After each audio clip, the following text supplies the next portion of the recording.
오늘 하나님께서 우리에게 주시는 말씀은 신약성경 누가복음 13장 1절에서 9절까지의 말씀입니다. 제가 가진 성경으로 신약 117면에 있습니다. 하나님의 말씀을 봉독하겠습니다. 그때 마침 두어 사람이 와서 빌라도가 어떤 갈릴리 사람들의 피를 그들의 제물에 섞은 일로 예수께 아뢰니 대답하여 이르되 너희는 이 갈릴리 사람들이 이같이 해 받음으로 다른 모든 갈릴리 사람보다 죄가 더 있는 줄 아느냐? 너희에게 이르노니 아니라 너희도 만일 회개하지 아니하면 다 이와 같이 망하리라. 또 실로암에서 망대가 무너져 치어 죽은 18사람이 예루살렘에 거한 다른 모든 사람보다 죄가 더 있는 줄 아느냐? 너희에게 이르노니 아니라 너희도 만일 회개하지 아니하면 다 이와 같이 망하리라. 이에 비유로 말씀하시되 한 사람이 포도원에 무화과 나무를 심은 것이 있더니 와서 그 열매를 구하였으나 얻지 못한지라. 포도원 지기에게 이르되 내가 3년을 와서 이 무화과 나무에서 열매를 구하되 얻지 못하니 찍어버리라. 어찌 땅만 버리게 하겠느냐. 대답하여 이르되 주인이여 금년에도 그대로 두소서. 내가 두루 파고 거름을 줄이니 이후에 만일 열매가 열면 좋거니와 그렇지 않으면 찍어버리소서 하였다 하시니라. 아멘. 오늘은 소 읽고 고치는 외양간이란 제목으로 말씀을 나누도록 하겠습니다. 소 읽고 외양간 고친다는 말이 있습니다. 이는 소를 읽고 외양간을 고쳐도 소가 돌아오지 않는다는 의미로 일이 이미 잘못된 뒤에 손을 쓰고 후회해도 소용없다는 것을 뜻합니다. 그러나 한 드라마를 통해 소 읽고 외양간 고친다는 속담의 새로운 의미를 생각해 볼 수 있게 되었습니다. 바로 드라마 스토브리그입니다. 스토브리그란 야구팀들이 시즌을 시작하기 전 팀을 정비하는 시간을 말합니다. 드라마는 해체 위기에 놓인 한 야구단과 핸드볼, 씨름단 등을 우승으로 이끌었어도 해체를 겪어야 했던 한 단장의 이야기를 다루고 있습니다. 드라마 중 신인 선수 선발에 관한 문제를 다룬 내용이 있었습니다. 스카우트 팀장이 팀 1순위로 선발을 약속하며 신인 선수에게 금품을 요구했던 것입니다. 신인 선발 과정을 살펴보던 단장은 스카우트 팀장에게 비리가 있다는 것을 알게 되었고 당사자였던 선수를 만나게 됩니다. 단장은 선수에게 말합니다. 야구하는 동생에게도 어떻게 하면 공을 잘 던질지가 아닌 그런 사람을 만나면 돈을 주어야 할지 말아야 할지를 고민하게 물려줄 것인지 물으며 증인이 되어주길 부탁했습니다. 선수는 이제와 파헤치는 것이 무슨 의미가 있냐며 소 읽고 외양간 고치자는 것인지 물었습니다. 이에 단장은 이렇게 얘기를 전합니다. 소를 잃어버렸는데 왜 안 고칩니까? 그거 안 고치는 사람은 다신 소 못 키웁니다. 소를 잃어버리고 외양간을 고친다는 것은 뒤늦은 후회라 생각했습니다. 하지만 정작 주인이 소를 계속 키워야 한다는 것은 생각해보지 못했기에 이 드라마의 대사가 참 오래도록 기억에 남았습니다. 오늘을 사는 여러분이라면 어떻습니까? 속담의 뜻처럼 뒤늦은 후회의 자리에 머무시겠습니까? 아니면 다시 소를 키우기 위해 원래의 자리를 고쳐가시겠습니까? 오늘 본문은 죽음에 관한 두 가지 사건을 통해 죄와 회개에 대한 의미를 생각하게 하며 또 한 가지 비유를 통해 그 회개의 실천을 찾아보게 합니다. 누가복음 12장의 내용과 같이 예수님은 시대를 분별하고 하나님의 심판을 준비하라 말씀하셨습니다. 이 말씀을 듣던 두어 사람이 예수님께 나아왔습니다. 그들은 빌라도가 죽인 어떤 갈릴리 사람들에 관한 이야기를 전했고 이들이 제물과 함께 죽게 된 것에 대해 예수님께 물었습니다. 이에 예수님은 실로암 망대가 무너져 죽은 18명의 이야기를 언급하시며 빌라도에게 죽은 갈릴리 사람들과 망대가 무너져 죽게 된 사람들이 다른 모든 사람들보다 죄가 많아서 죽게 된 것이 아니라 말씀하시고 회개하지 않으면 이같이 죽게 될 것이라고 말씀해 주셨습니다. 당시 유대인들은 고통과 질병, 재난이 죄의 결과라 생각했습니다. 사람들은 갈릴리 사람과 망대에서 일하던 사람들 모두 그들이 지은 죄로 인해 죽게 되었다고 생각을 했습니다.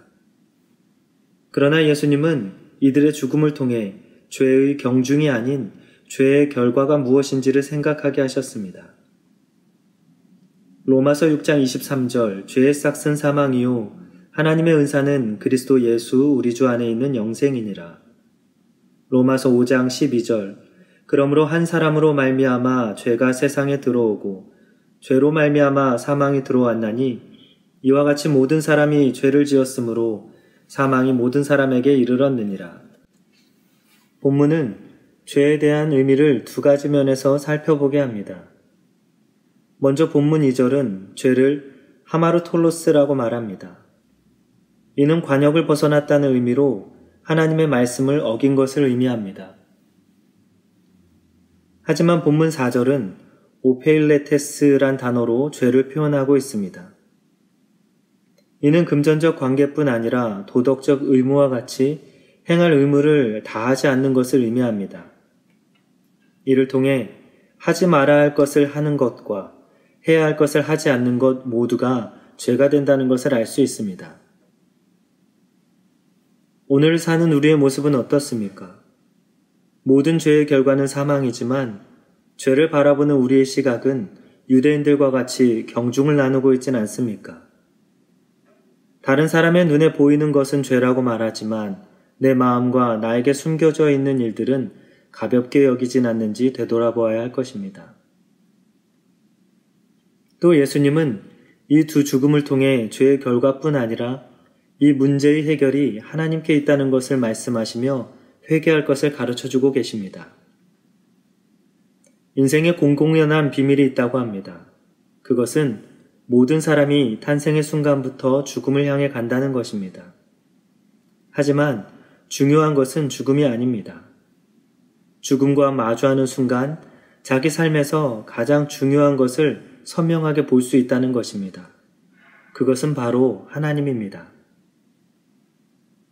누가복음 3장 8절 그러므로 회개에 합당한 열매를 맺고 속으로 아브라함이 우리 조상이라 말하지 말라.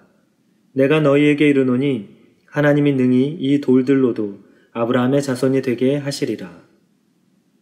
하나님은 사랑하는 여러분이 종교적 행위와 관념에 머물러 있지 않고 우리 안에 하나님을 향하지 못한 많은 것들을 회개하고 주님 앞에 서길 원하십니다. 두 번째, 무화과 나무의 비유입니다. 두 사건을 통해 죄와 죽음, 회개를 말씀하신 예수님은 열매 맺지 못한 무화과 나무의 비유를 통해 참된 회개의 실천은 무엇인지 말씀해 주십니다. 한 사람이 포도원에 무화과 나무를 심고 3년간 그 열매를 기다렸습니다. 하지만 나무는 열매를 맺지 않았고 주인은 포도원 지기에게 나무를 버리자 말했습니다. 하지만 포도원 지기는 자신이 두릅하고 거름을 줄 것이니 이후에도 열매를 맺으면 좋겠지만 그렇지 않는다면 찍어버리라 간청합니다. 이 비유를 통해 세 가지 질문이 들었습니다. 첫째는 주인은 왜 포도원에 무화과 나무를 심었는지입니다. 포도원에는 포도나무를 심는 것이 일반적인데 굳이 무화과 나무를 심었다는 것은 주인의 특별한 의도가 있다는 생각이 듭니다. 두 번째, 주인이 무화과 나무를 심어서 얻고자 했던 것은 무엇인지입니다. 주인은 포도원에 무화과 나무를 심었지만 포도 열매를 구한 것은 아니었습니다. 주인이 3년 동안 바라던 것은 무화과 열매였습니다. 이를 위해 무화과 나무가 할 일은 단지 포도원 지기의 거름을 받아 주인을 위해 열매를 맺는 것 뿐이었습니다. 고린도전서 10장 31절입니다. 그런즉 너희가 먹든지 마시든지 무엇을 하든지 다 하나님의 영광을 위하여 하라. 그렇다면 무화과 나무가 주인을 위해 열매를 맺는다는 말은 무엇입니까? 한 예로 최근 SNS에 술을 마시거나 맥주캔을 들고 있는 교인들의 사진을 자주 보게 됩니다. 술의 본질은 취하는 것에 있습니다. 그리고 성경은 술 취하지 말라 말씀하십니다. 취하지 말라 하여 먹어도 된다 생각하는 것은 유대인들과 같이 죄의 경중을 판단하는 교만함이며 열매 맺지 못하는 무화과 나무와 다르지 않습니다. 오히려 열매 맺는 무화과 나무는 하나님의 말씀을 거름 삼고 오늘 우리 삶에 비추어 보며 그 말씀대로 실천하며 살아가는 것을 말합니다. 그리고 무화과 나무가 주인에게 기쁨이 되듯 우리의 회개와 실천이 하나님께 기쁨이 되는 것입니다. 회개는 마음의 동의와 생각의 깨달음이 아닙니다. 삶의 실천까지 달라지는 것을 말합니다. 그것이 바로 열매 맺는 무화과 나무의 모습입니다. 오늘을 사는 우리의 모습은 어떻습니까? 비단 술의 문제만이 아닙니다. 탐욕과 악독, 거짓, 시기와 질투, 살인의 마음과 말, 음란, 정욕, 사욕, 교만, 사기와 투기 등 모든 죄는 죽음에 이르게 합니다.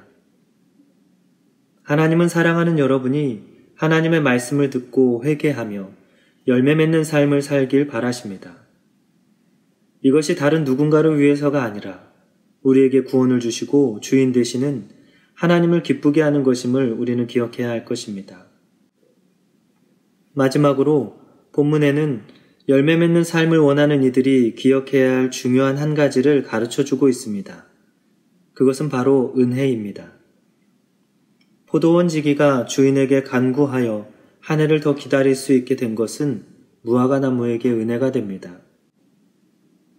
이 은혜를 알 때 우리는 모든 회개의 열매를 인고의 과정 가운데 맺을 수 있게 됩니다. 소 잃고 외양간을 고치는 것은 뒤늦은 후회처럼 보입니다. 그러나 외양간을 고치지 않으면 그 사람은 다시 소를 키울 수 없습니다. 오늘 하루 합당한 열매를 주인 되시는 하나님께 드리는 우리가 되길 소망합니다. 기도하겠습니다. 하나님 아버지 감사합니다.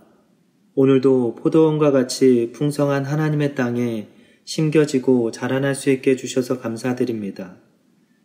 삶에 숨겨진 많은 죄 안에 머물러 있지 않게 하시고 말씀을 따라 지킴으로 하나님이 기뻐하시는 열매 맺는 나무가 되게 하여 주시옵소서.